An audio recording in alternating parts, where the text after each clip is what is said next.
Hello दोस्तों, आप सभी लोग का मेरे चैनल पर स्वागत है।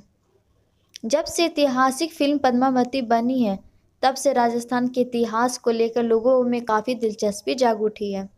ये तो हम सभी जानते हैं कि राजस्थान के बहुत सारे पुराने किले ऐसे हैं जिनका इतिहास आज भी लोगों के जहन में कई सारे सवाल खड़ा कर देते हैं।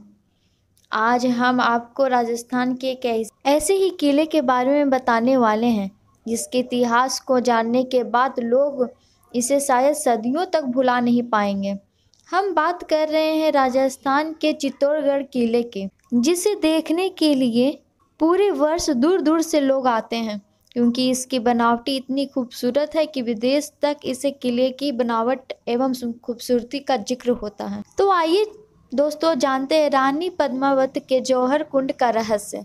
आखिर आज भी इस कुंड के अंदर कोई क्यों नहीं जा पाता?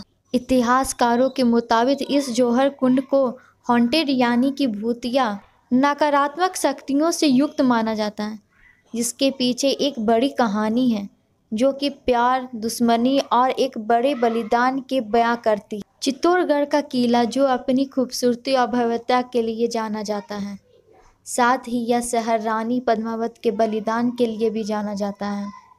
रानी पद्मावत जो कि खूबसूरत की मलिका थी और शायद ही संपूर्ण इतिहास में इतनी खूबसूरत कोई होगी, लेकिन इनकी यही खूबसूरती उनके लिए एक त्याग का कारण बन जाएगा, ये किसी ने नहीं जाना था। और यही वजह है कि रानी पद्मावत की खूबसूरती उनकी दुश्मन बन गई। तब तक चित्तौड़गढ़ के इतिहास में पन्नों में जोड़ा एक काला पन्ना। रानी पद्मिनी का विवाह राजा रत्न सिंह से होता है। राजा रत्न सिंह काफ़ी शूरवीर योद्धा थे। उनके पहले ही 14 रानियां थीं। ये दोनों राजा रानी खुशियों के साथ अपनी ज़िंदगी बिता रहे थे। तभी कुछ समय बीतने के पश्चात अलाउद्दीन खिलजी की रानी पद्मिनी पर बुरी नज़र पड़ गई और वो रानी पद्मिनी से विवाह करना चाहता था, और इसके लिए उसने राजा के साथ युद्ध करने का फैसला किया और इस युद्ध में उसकी जीत हुई और राजा रत्न सिंह की इस युद्ध में पराजित हुए और वीर गति को प्राप्त हो गए। और जब यह खबर रानी पद्मिनी ने मिली तो उन्होंने फैसला लिया कि वो आत्महत्या कर लेंगी, लेकिन अलाउद्दीन खिलजी से विवाह नहीं करेंगी।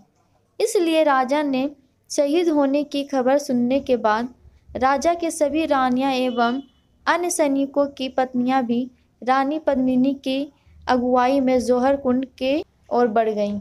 वहां स्नान लिया और जौहर कुंड अग्नि में कूद पड़ी। इतिहासकारों के अनुसार इस कुंड में छलांग लगाने वाली सबसे पहली रानी पद्मिनी ही थी।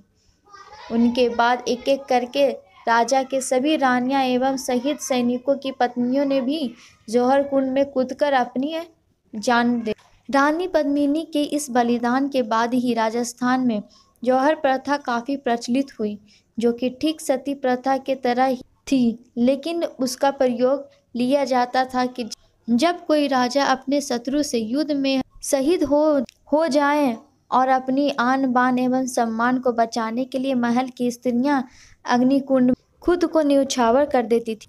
आज भी इस कुंड के पास कोई नहीं जाता है, क्योंकि चित्तौड़गढ़ के किले के जिस जौहर कुंड में रानी पद्मिनी ने छलांग लगाई थी, आज उस कुंड की ओर जाने वाला रास्ता बेहद अंधेरा वाला है। यहाँ तक कि इस कुंड के रास्ते की दीवारें में से आज भी कुंड की अग्नि की वो गर्माहट महसूस की जा सकती है। इसलिए इस स्थान को नकारात्मक शक्तियों की पुरित माना गया है, और जो कोई भी इस कुंड के करीब जाने की कोशिश करता है उसे बेहद आपत्तिजनक एहसास का सामना करना पड़ता है। बहुत से लोग हिम्मत करके इस कुंड के पास जाने की कोशिश भी करते हैं, लेकिन वो असफल हो जाते हैं।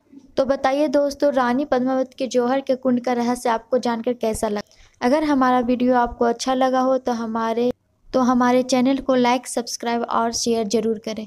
धन्यवाद।